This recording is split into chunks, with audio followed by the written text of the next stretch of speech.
늘 나는 무엇을 하고 살고 있는가? 나는 무엇 때문에 살고 있는가? 내가 소원하는 게 뭔가? 이런 질문을 저는 자주 합니다. 내가 이 생각을 하는 것이 과연 내 직분에 맞는 것인가? 이렇게 사는 것이 영원의 유익이 되고 다른 사람에게, 가족에게, 성도들에게 유익이 되는가?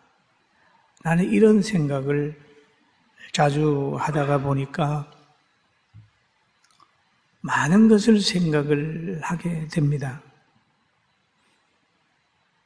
학생이라고 그러면 공부에 열심을 내야 되고, 기업을 하는 사람이라면 그 기업에 열심을 내고, 거기에서 얻어지는 것이 과연 가족과 하나님과 대한민국에 무엇이 유익한가라고 하는 것도 생각해야 될 줄 압니다.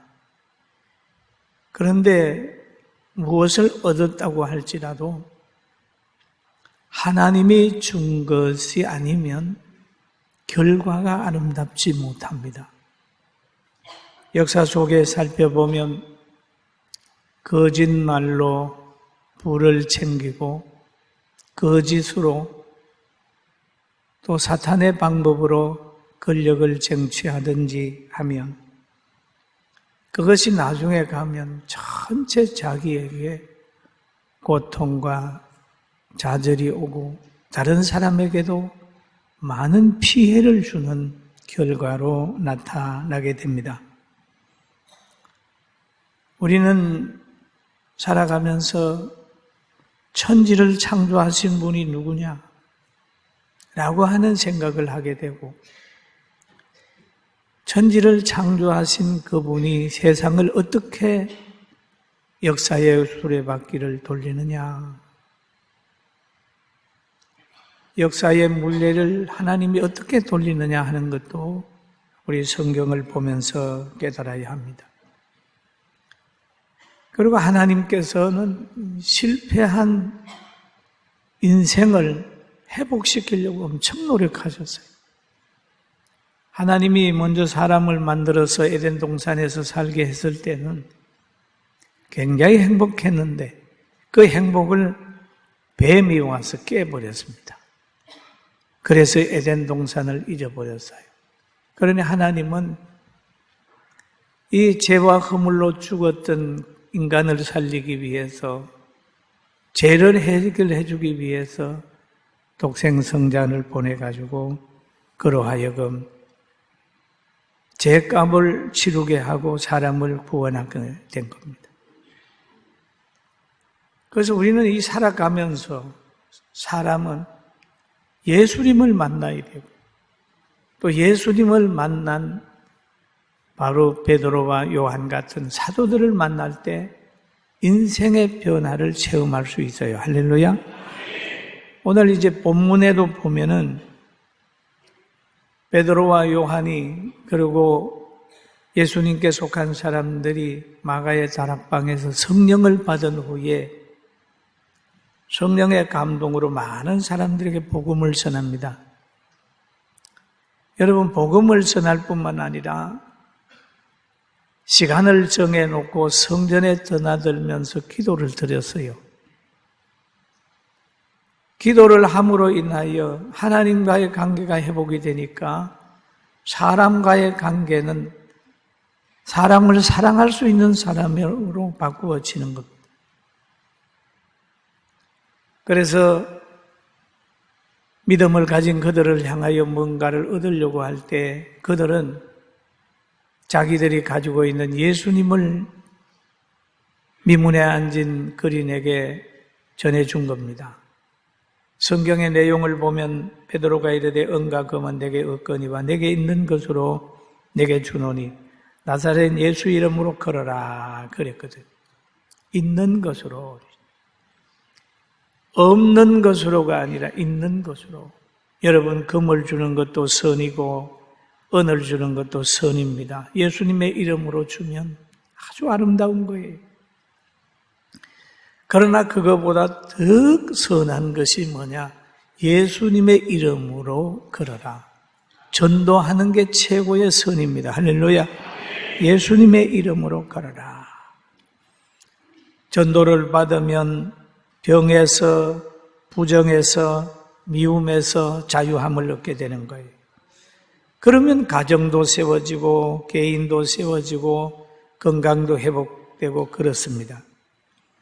또 성경에 보니까 그 이름을 믿음으로 그 이름이 너희가 보고 아는 이 사람을 성하게 하셨나니 예수로 말미암아 난 믿음이 너희 모든 사람 앞에서 이같이 완전히 낫게 하였느니라. 그렇게 완전히 낫게 했다.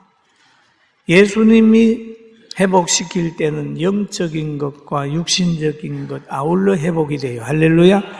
세상의 병원에서는 육신적인 것만 이렇게 좀 치료를 합니다만 하나님이 고치면 영육간의 회복이 되는 거예요. 그런데 우리가 왜 자꾸 실패하느냐 하면 죄 때문에 그렇습니다. 죄 때문에. 로마서 사도행전 3장 19절에 보면 우리 같이 한번 볼까요? 그러므로 너희가 회개하고 돌이켜 너희 죄 사함을 받아 이같이 하면 새롭게 되는 날이 주 앞으로부터 이를 것이요. 그랬잖아요. 죄 없이 함을 받으라. 그러면 죄가 뭐냐? 하나님과 단절되는 거, 하나님의 뜻을 어기는 게 죄예요. 단절되는 건 사망이잖아요. 그래서 이 로마서 8장 23절에 보면 죄의 삭선 사망이요 하나님의 은사는 그리스도 예수 우리 주 안에 있는 영생이니라 라고 얘기를 합니다. 그럼 예수님을 따르고 예수님과 동행하면 풍랑이 와도 염려가 없어요. 하나님이 보호하는 것이기 때문입니다. 할렐루야. 그런데 오늘날 왜 많은 성도들의 신앙이 자꾸 무너질까요? 왜 가난한 성도가 많아질까요?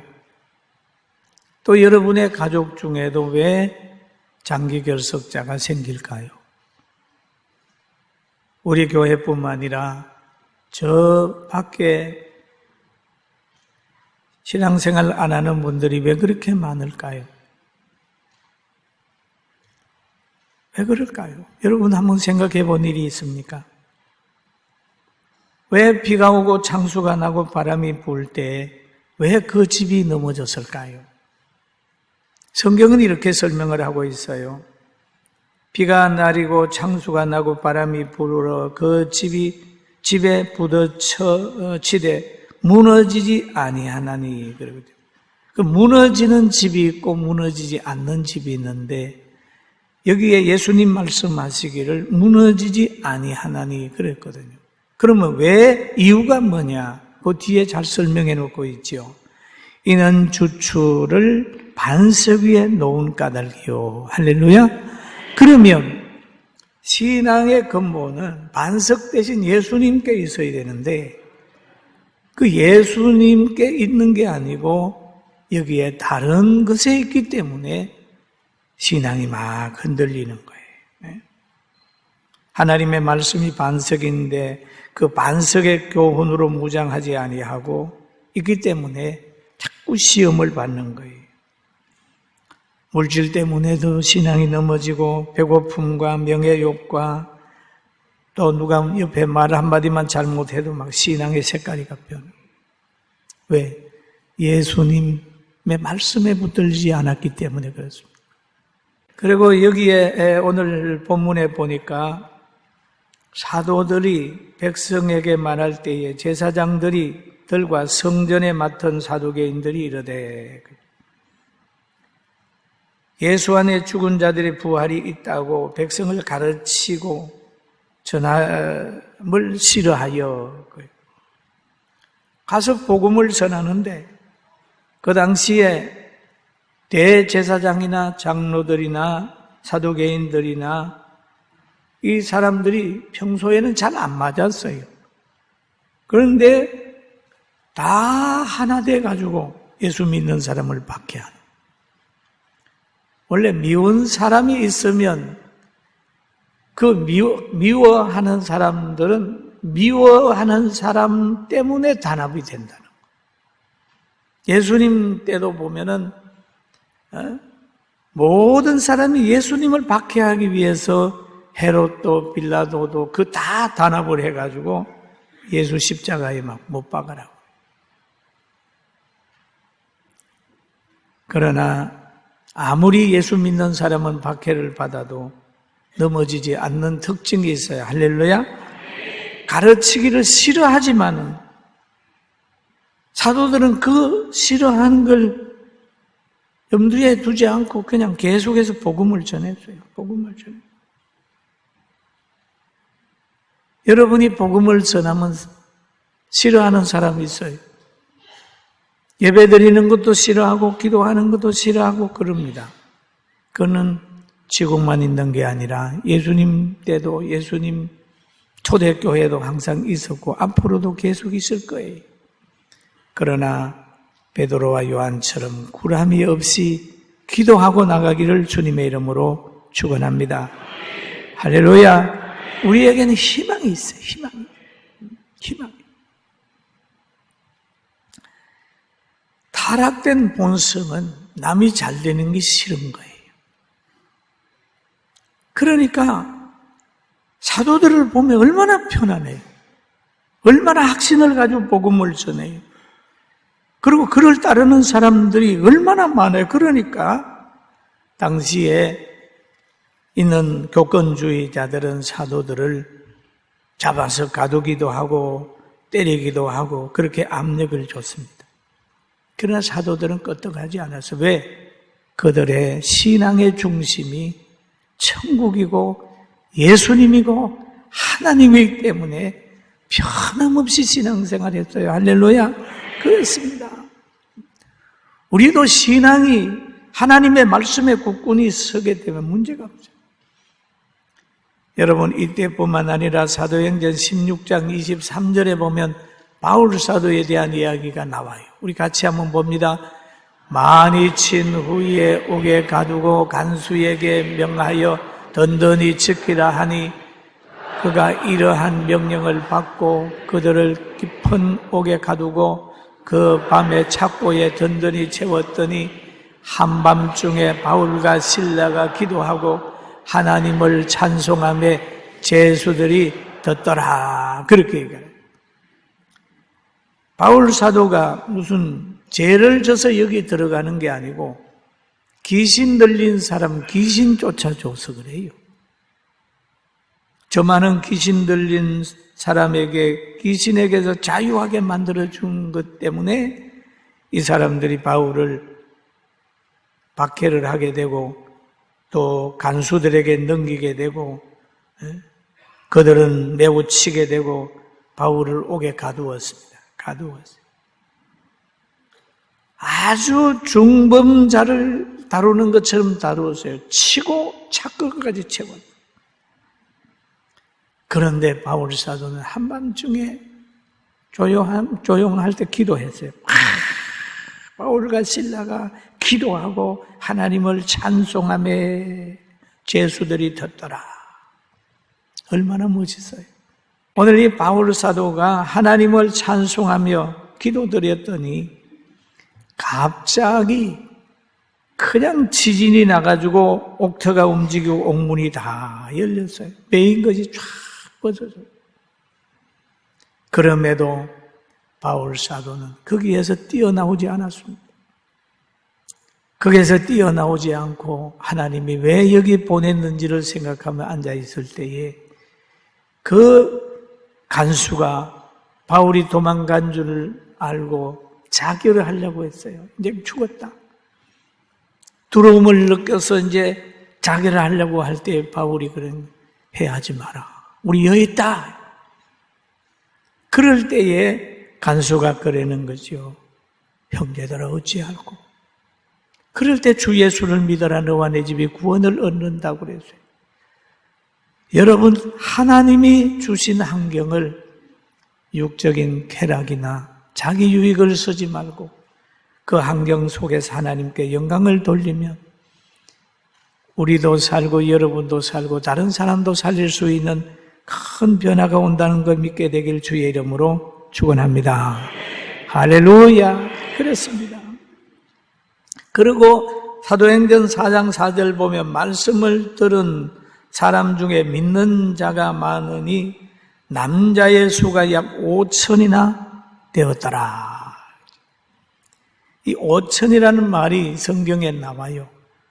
예수님을 따라서 저 강야에 말씀을 들으러 갔던 무리가 있습니다. 그런데 물고기 2마리와 보리떡 5개로 이제 기적을 행했잖아요. 주님이 기도하고 축사하고 떡을 쭉 나눠주는데 그때에 떡 먹은 사람이 여자와 아이 외에 남자만 5,000명이, 남자만 셌거든요. 여기도 보니까 남자의 수가 약 5천이나 되었더라 라고 하는 걸 보면 대단히 많은 숫자가 예수 믿은 거예요. 할렐루야. 많이 믿었죠. 그냥 하나님의 말씀에 능력이 있어가지고 말씀이 전파되면 가슴에 팍 파고드는 거예요. 여러분들도 또 저도 우리 모두도 하나님이 특별히 부르셔서 구원시켜 준 것을 알고 감사하는 예배가 되기를 주의 이름으로 축원합니다. 여기에 보면 하나님이 지켜줄 때는, 하나님의 역사가 있을 때에는 우리 이성을 뛰어넘는 축복을 볼 수 있어요. 그리고 또 열심히 베드로와 요한이 말씀을 전하게 되니까 거기에 있는 교권주의자들이 그러는 거예요. 사도들을 가운데 세우고 묻되 너희가 무슨 권세로 누구의 이름으로 이 일을 행하느냐. 여러분, 재판하는 권세, 또 판단하는 권세, 조사하는 권세, 가르치는 권세, 그것도 권세잖아요. 세상에서 보면은 교육부에서 교사의 자격을 주고 판검사, 법무부에서 자격을 주고 뭐 그렇게 주잖아요. 그 다 세상에는 주는 자격을 주는 데가 있어요. 또 성경에도 보면 바울 사도가 다메섹에 예수 믿는 사람들 결박하러 갔을 때도 대제사장에게 가서 공문을 받아가지고 지금 체포영장 비슷한 게 받아가지고 가가지고 예수 믿는 사람 결박하러 가는 거예요. 그런 다 공문이 있고 권세를 준 곳이 있단 말이에요. 그런데 이 베드로와 요한을 보니까 그런 데가 없단 말이에요. 랍비도 아니고 권력자의 가문도 아니고 아주 평범하며 학문도 없는 사람이고 바다에서 고기 잡던 어부였어요. 그들이 막 역사를 하는 거예요. 그러니까 물어보는 거예요. 무슨 권세로 누구의 이름으로 이 일을 행하느냐라고 얘기를 합니다.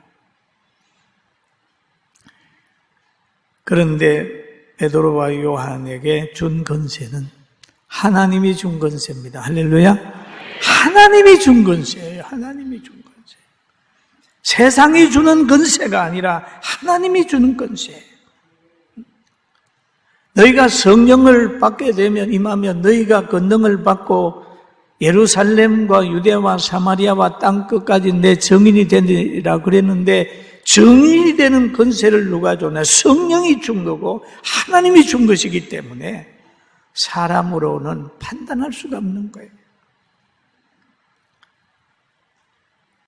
그리고 오늘 성경에 보면 베드로가 성령이 충만하여 이르되 백성들의 관리들 장로들아 너희 모든 이스라엘 백성들은 알라 너희가 십자가에 못 박고 하나님이 죽은 자 가운데서 살리신 나사렛 예수 그리스도 이름으로 이 사람이 건강하게 되어 너희 앞에 있느니라.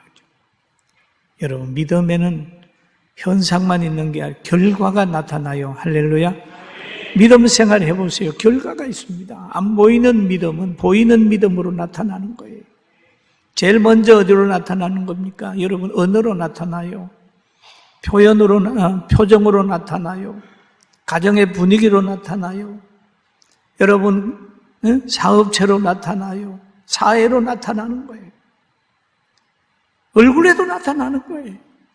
그래서 얼굴이 전도지라고 그렇지 않습니까? 얼굴을 보고 아이고 저 사람이 나가는 교회 나가야 되겠다 나오면 그렇게 따라오는 거예요. 네? 여러분, 오늘 성령의 역사로 얼굴도 환경도 아름답게 만들게 되는 복받은 사람이 됩시다.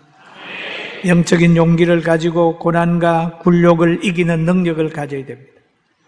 그리고 예수님이 왜 신앙이 흔들리느냐 이거죠. 왜 흔들렸느냐. 오늘 중심은 그거죠. 예수님을 우리의 신앙의 모퉁이 돌로 반석으로 삼지 않았기 때문에 흔들린다. 사도행전 4장 11절에 보면 예수는 너희 건축자들의 버린 돌로서 집 모퉁이의 머릿돌이 되었는 유대인들은 버렸지만은 예수 믿는 사람에게는 그것이 모퉁이 돌이에요. 다른 기초가 없어요. 다른 구원자가 없어요. 여기도 그러잖아요. 다른 이로서는 구원받을 수 없나니 천하 사람 중에 구원받을 만한 다른 이름을 우리에게 주신 일이 없습니다. 없다 그래요. 여기에 강하게 뿌리 내려 있으면 흔들리지 않아요. 사랑하는 성도 여러분, 흔들림이 없는 믿음을 가지길 주의 이름으로 축원합니다. 우리가 신앙생활을 하려고 출발을 했다면 그 시간부터 우리는 여러 가지 고난이 참여하게 되는 겁니다. 그리고 우리가 살아가는 이 세상에는요, 편안한 장소가 아니고 전쟁터입니다. 바울은 에베소 교회 성도들에게 이렇게 얘기를 하고 있습니다. 여러분 6장 12절 13절 한번 봅니다. 같이 읽어봅니다. 우리의 씨름은 혈과 육을 상대하는 것이 아니 통치자들과 권세들과 이 어둠의 세상의 주관자들과 하늘에 있는 악의 영들을 상대함이라. 그러므로 하나님의 전신 갑주를 취하라.